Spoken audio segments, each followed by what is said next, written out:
Hello, everybody. Welcome to this next exciting episode in my series covering my writing process. In this segment, I will be covering introducing yourself to the protagonists of the story. But before diving into that, let me introduce myself to you if you have not watched any of my videos before. I am an epic fantasy writer, and the purpose of this podcast and every episode I make is to promote my writing and hope you can understand a little bit more about me, my writing process, and what to expect when I come out with my own books. If you haven't already, go ahead and watch the last couple episodes I did on my writing process regarding ideas and setting. I think it would be interesting to kind of cover those first before moving into the protagonist so you get a little understanding of where I'm coming from.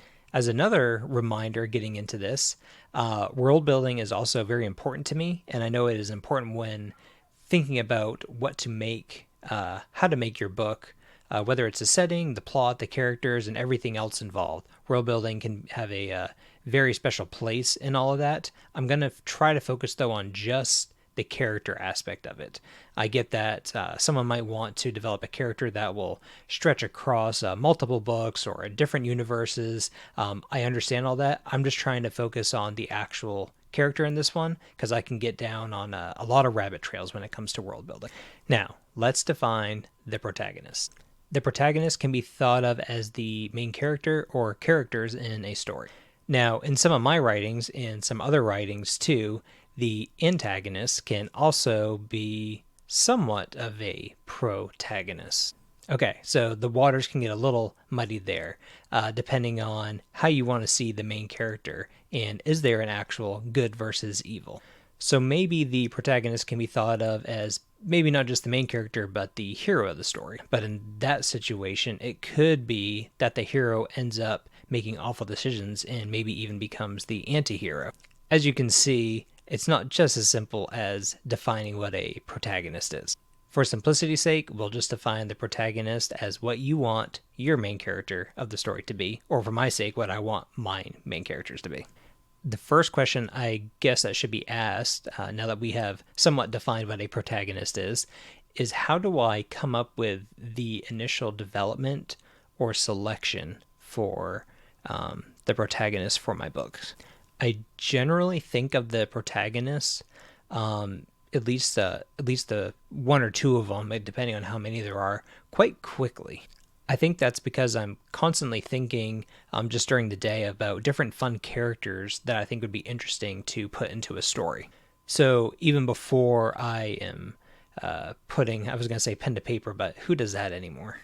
Before I even get to the outlining phase of my book or writing the first draft, I already have in the back of my mind, or maybe even in the notes on my phone, several ideas of characters that I would enjoy writing about, and I think people would enjoy reading. There's a lot of questions here about, okay, you might have several interesting characters, but how would they fit specifically with the plot you want to tell and the setting? Obviously, there's a lot of other factors involved, but suffice it to say that there's a big bank of protagonists that I have thought of, not fully fleshed out, but at least kind of archetypes of characters that I would like to have running the story.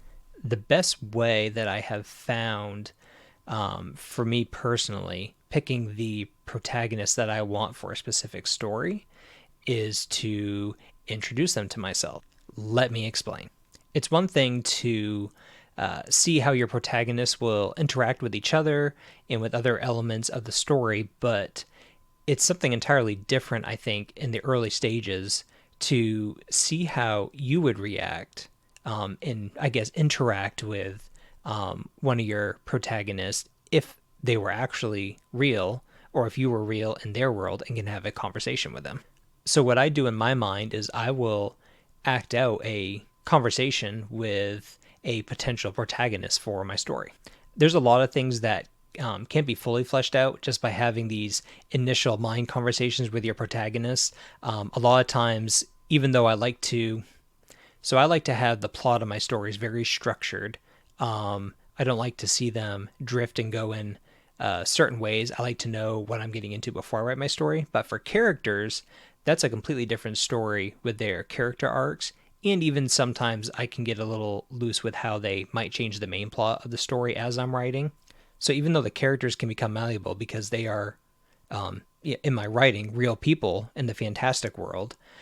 So it's hard to kind of pinpoint exactly what they will be like as the writing process continues. But initially, you can at least have a starter conversation with them to get a feeling for how they would be.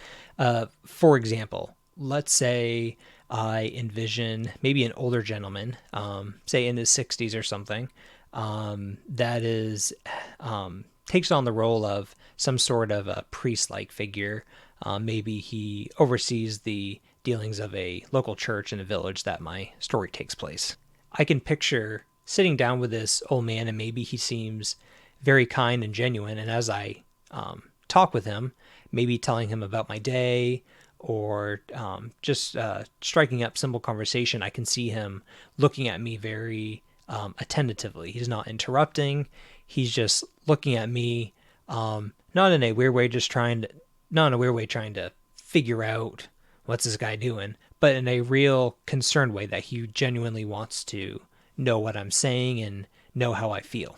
Just by this alone, without him even opening his mouth to speak to me, I already get a sense that this man has a somewhat maybe caring heart for others. I can then advance this conversation by asking him questions. So I can envision maybe asking this man who is a priest or this religious leader how he came to be in that position, and I can picture him not really giving a straight answer. Maybe he ponders for a minute and then states something along the lines of that he has just chosen to live a life of peace and is looking to help people.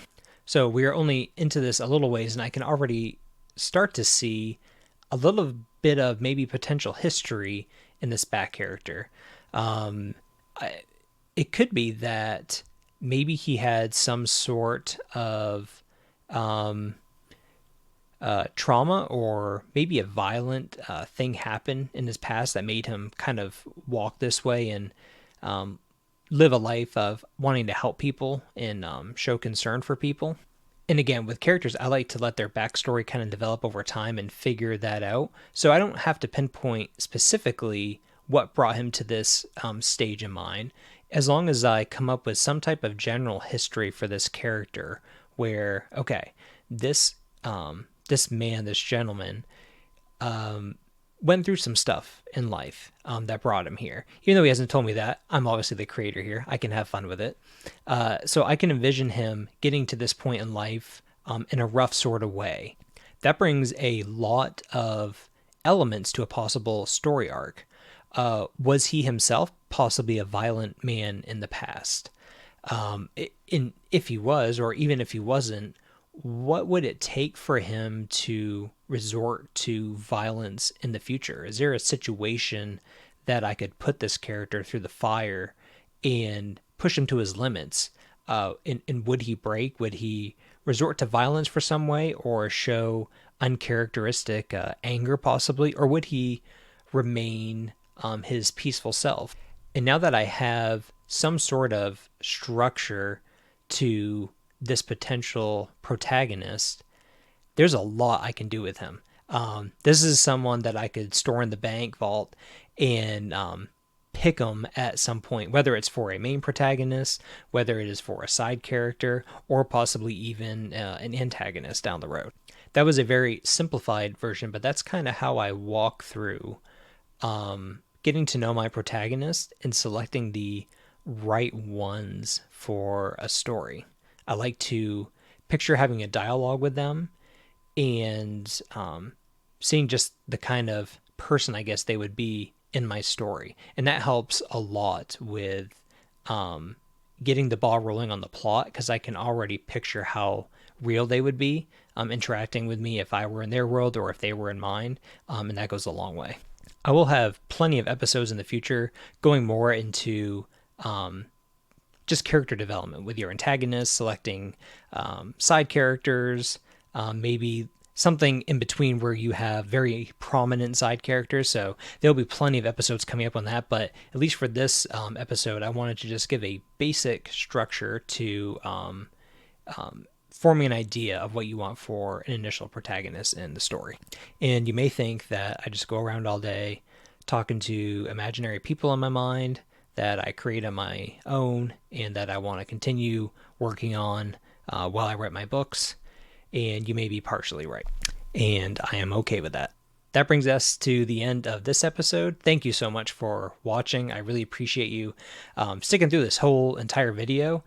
Thank you very much. Please like this video if you haven't already. Definitely subscribe if you haven't and you want to keep up to date on everything that I am putting out.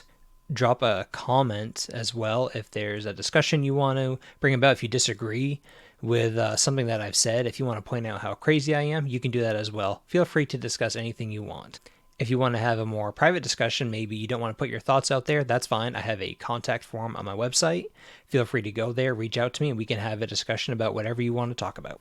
Thank you again for watching, and I look forward to seeing you again soon.